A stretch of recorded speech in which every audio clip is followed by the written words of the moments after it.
I want you to really think about this for a moment.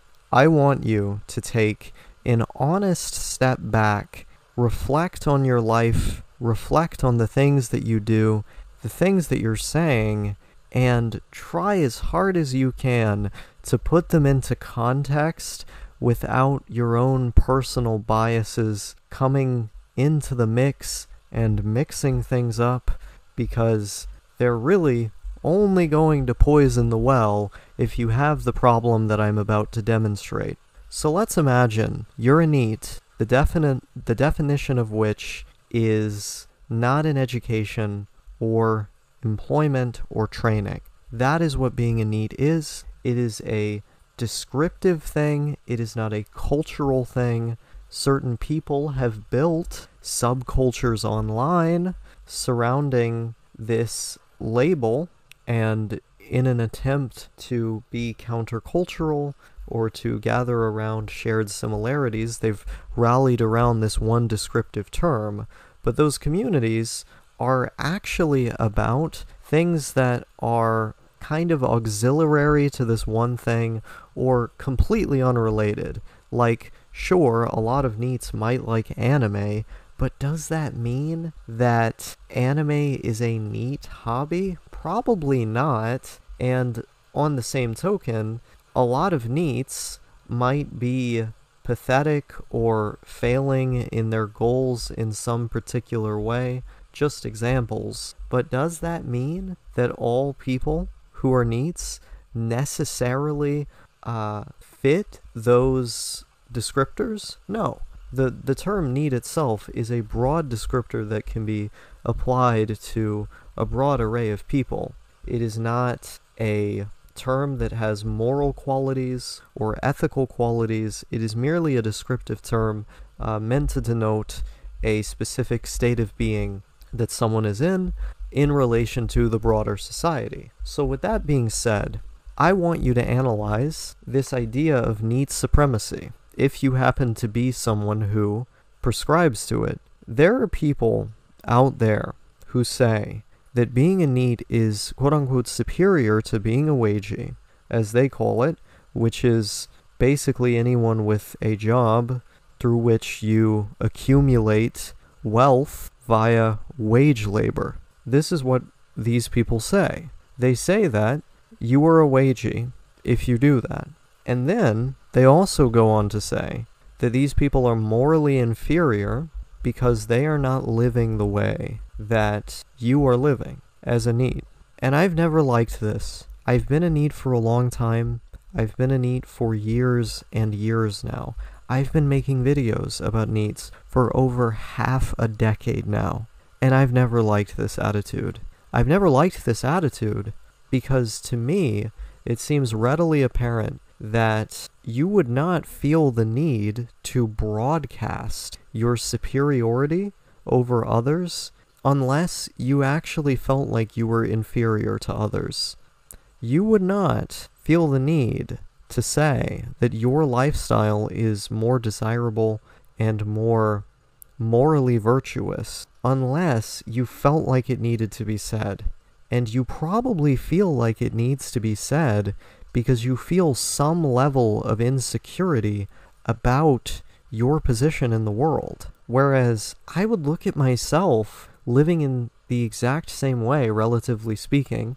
I probably go on more adventures and speak to more people in the outside world than the average NEET on the internet or on image boards, but I'm doing relatively the same thing. That broad descriptor still applies to me, and yet I do not feel the need to put other people down for their lifestyles, life decisions, or their position in society. I simply do not feel a need to do that, because I do not feel a need to feel superior to these people. I am not superior to these people.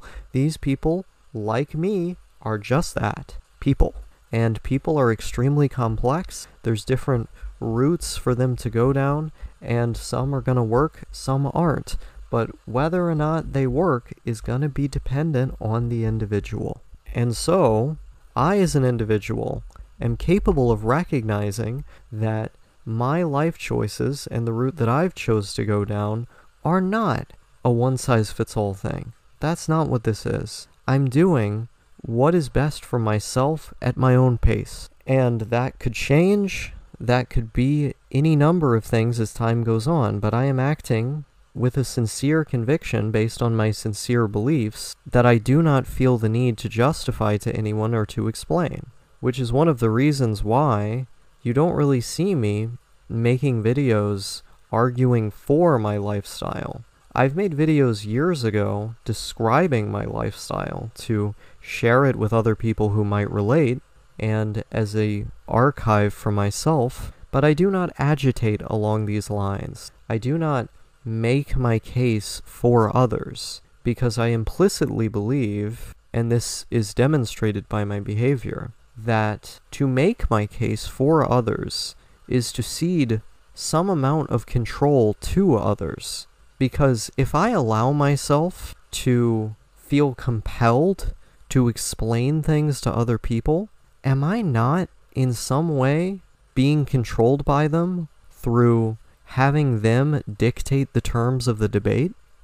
Why not have no debate in the first place?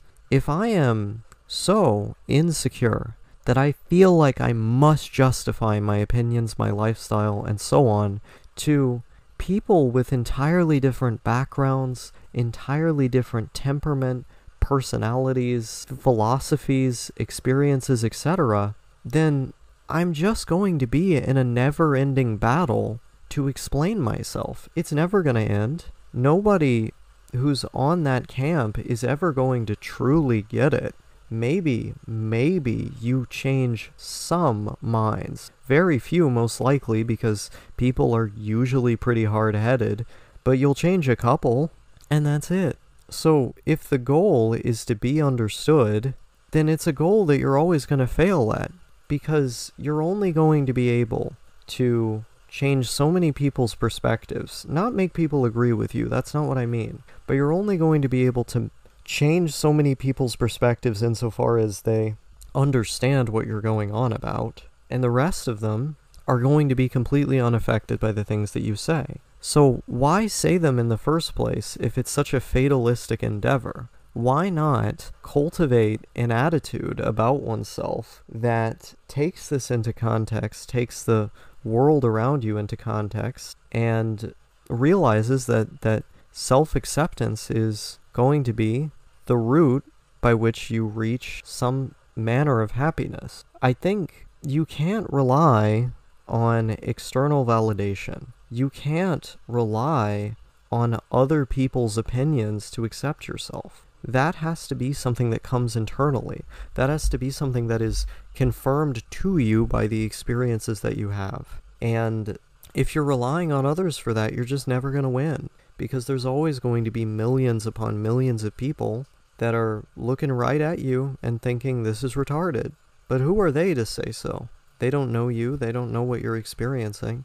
They only have their own opinion to work off of, their own experiences to work off of. And so they incorrectly assume that you are them. And so they apply their own subjective understanding of what it is like to live, what living should be, onto you, when it doesn't actually apply, because you're a different fucking person. And when it gets to that point, you just gotta shut it down. You just have to not engage, because it is a fruitless endeavor. That isn't to say that different people with different perspectives can't provide meaningful or sometimes essential insight, because they absolutely can, and so it's worth hearing out for that reason. But the simple fact of the matter is that there are going to be people who are negative just because they are so diametrically opposed to that which makes you feel positive.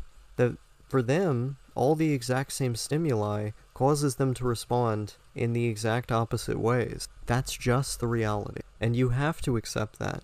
When you go out and say that being a NEET is the superior lifestyle that everyone ought to be engaging in, or else they are having some kind of moral failure, what you're actually doing is demonstrating a type of insecurity. You're coping with the fact that there are people who live a different lifestyle than you and have different beliefs than you, and that works for them or doesn't work for them. You're looking at that, and that's making you feel like insecure about your own position in the world. It's making you feel like their existence is a challenge to you, when no, it's not a challenge to you.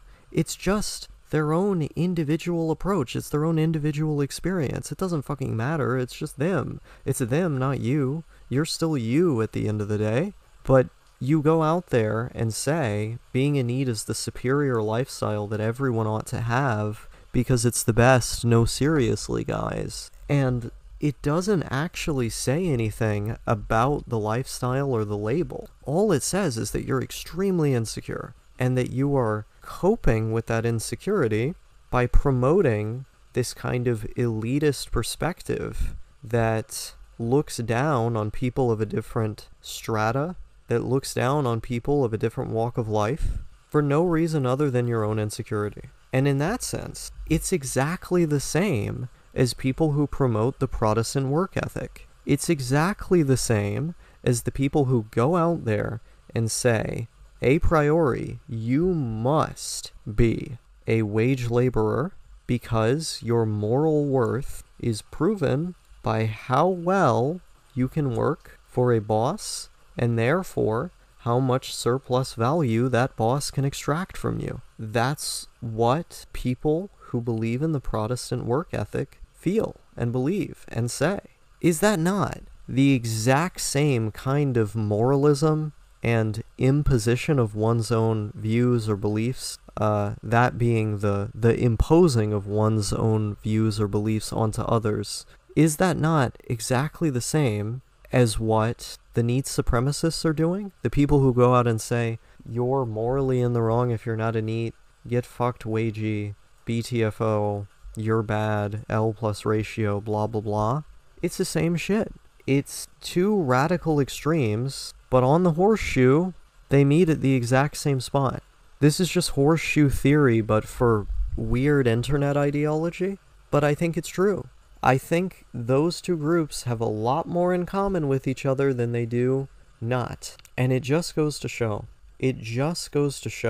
That these fundamental structures of how these people think are not that different. And in addition to that, I think it shows a certain insecurity on the part of the people who live this way, that being as NEETs. It shows a certain insecurity on the part of them where they've lived their whole life indoctrinated into the religiosity of capitalism. The religion of capitalism, this belief that you must have your surplus value extracted from you by your boss, stolen from you by your boss. You must have that happen, or else you're not a good human being. And I think these people have been so inundated with this propaganda that it's actually trained the way that they think. That this moralism has completely morphed the way that they view the world and society.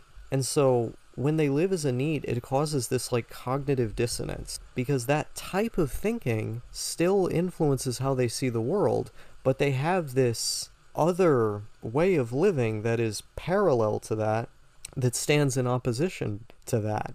And so the way that they square that circle is simply by applying the same type of thinking, which is religious moralism, the other way around. They take the exact same type of things that the Protestant work ethic people, the capitalists, are doing to NEETs, and they just turn it on its head. They do it to the other group of people. It's not going to make you happier.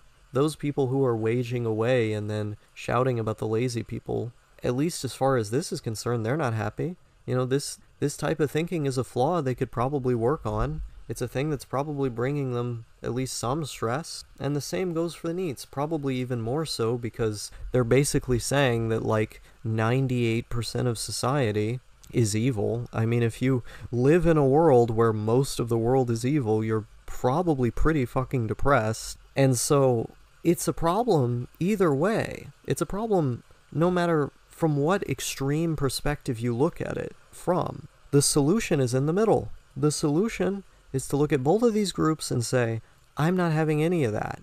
I'm just going to do what works for me. I'm going to do whatever I want to do. And anything else is a form of control that society and therefore others have over me. I'm not going to let others control me. I'm going to forge my own path. I'm going to do whatever I want to do, because these beliefs, these morals, these impositions that have been imposed on us, none of it exists. It's not real. None of this is fucking real. It's all just in our heads. These are ideas that we use against ourselves. It's little policemen running around inside of our brains, telling us what we can and can't do, telling us that it's oh so significant what we can and can't do. But none of it's real. Those are just cops.